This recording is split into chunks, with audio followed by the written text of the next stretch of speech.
Mag-repair na punta mga idol, aning XRM ipay no, 125. Trabaho din ni sa lain, atuwa din ni reparon kay nabungkag ng ilalom. Nya ipailis pa din ni busing ani nga tip 38 mm. Ano nga tuwa na nang gi sugdan dayog bugha di ano. Mo din ato ang nakita si lalom day mga idol.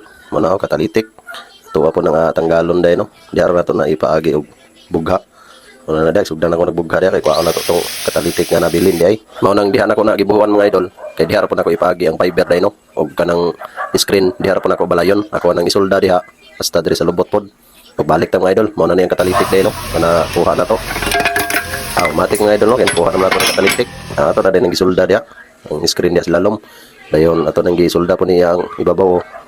O na niya siya mga idol, ang porma. Nabalik na po na to gamay. Ang iya ang daan nga sinuldahan mga idol no. Paslak na lang tadi og fiber na pod. Diyang dapita mga idol, kaya napuno naman sa fiber dito na no. Ato na po ng humdon og tubig.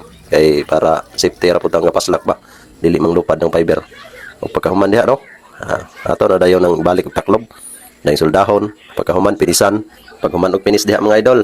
Dere na punta, gipatong na po nato na no. Kaya ito na po nang isprehan dayon og kanang busni. Busni ra na itong gamit mga idol. Flat black ang color. Dara ang finished product dayon mga idol. Goods na kayo mga idol. 38 mm ang tip, gipataw di busingan niya no. Stainless. Matik na diha napita. Ato na po ning sound check dayon.